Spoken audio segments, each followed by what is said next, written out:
Assalamualaikum warahmatullahi wabarakatuh.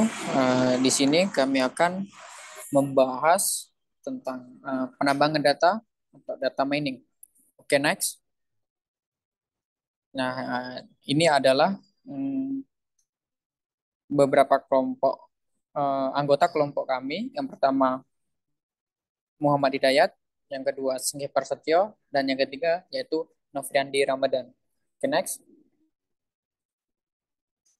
Nah, ada 4 subbab yang akan kami bahas. Yang pertama data mining, yang kedua clustering, yang ketiga Kemin, dan yang keempat yaitu pembahasan. Oke, next.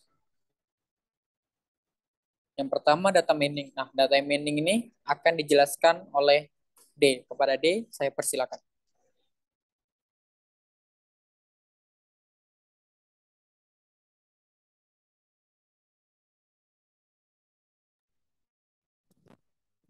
Pertama, data mining. Pengertian data mining. Data mining adalah proses menggunakan pendekatan tertentu untuk menemukan pattern atau informasi tertentu dalam kumpulan data. Data mining atau bisa disebut knowledge discovery in database atau KDD merupakan proses yang melibatkan penghimpunan dan analisis data historis untuk mengungkap sistem pattern apa keterkaitan dalam kumpulan data besar. Hasil pemrosesan data mining dapat dimanfaatkan untuk meningkatkan kemampuan dalam pengambilan keputusan di waktu mendatang. Selanjutnya, yang kedua yaitu clustering. Pengertian clustering. Clustering adalah teknik untuk membedakan kumpulan data menjadi banyak kelompok dilihat dari kecocokan yang diinginkan. Clustering dalam data mining adalah kumpulan data atau objek dalam cluster dan menjadikan setiap cluster memiliki data yang hampir mirip dengan aslinya, serta dapat dibedakan dari objek cluster lainnya. Pengelompokan diperlukan karena data yang belum diolah sangat besar dan tidak mudah untuk dilakukan analisis maupun dipelajari. Tujuan pengelompokan dalam skenario ini adalah untuk lebih memahami data dan menganalisis kualitas data. Yang ketiga yaitu K-means. K-means metode yang dapat dimanfaatkan untuk mengelompokkan atau cluster data adalah K-means. Teknik clustering yang digunakan secara luas dan popularitasnya melambung diikuti dengan bertambahnya besaran data yang tersedia. K-means adalah metode sederhana untuk analisis clustering yang bertujuan untuk menentukan cara terbaik untuk bagi entitas ke N menjadi kelompok yang disebut cluster. Selanjutnya itu pembahasan yang akan disampaikan oleh Novriandi Ramadan.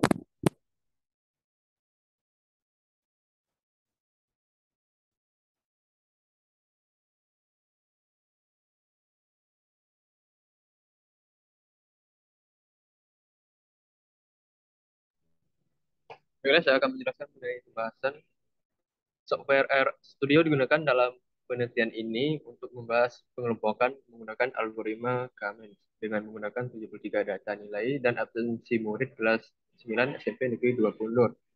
Ada nilai ujian sekolah. Data nilai dan absensi tersebut dijadikan satu data dengan mengambil rata-ratanya. Bisa dilihat pada gambar di samping.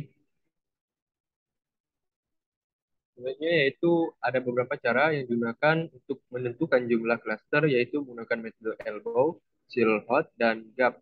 Pada gambar di samping ini merupakan cara menentukan klaster dengan 3 metode, yaitu WSS atau elbow, silhouette, dan gap pada RStudio. Metode elbow. Metode elbow merupakan suatu metode yang digunakan untuk menghasilkan informasi dalam menentukan jumlah klaster terbaik dengan cara melihat persentase hasil perbandingan antara jumlah klaster yang akan membentuk siku pada suatu titik. Bisa dilihat pada gambar di samping ini merupakan contoh metode elbow.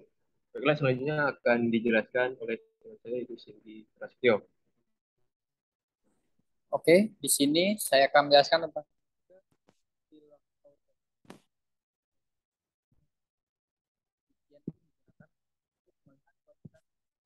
cluster. Metode ini merupakan gabungan dari metode cohesion dan separation. Nah, contoh dari metode Sihote ini ada di gambar samping. Oke, next. Nah, selanjutnya itu metode GAP. Metode GAP bertujuan untuk menentukan jumlah klaster lebih konsisten dibandingkan pengukuran lainnya. Untuk penentuan nilai K opsional menggunakan metode gap statistik adalah dapat dilihat dari garis yang paling tinggi. Nah, ini adalah contoh dari gambar metode gap. Oke, next. Oke, demikianlah presentasi dari kelompok kami. Bila ada kekurangan atau kesalahan, kami mohon maaf. Dan presentasi kali ini adalah langkah kami untuk melanjutkan hasil akhir penelitian tentang data mining menggunakan metode-metode clustering yang dibahas pada presentasi kali ini. Terima kasih.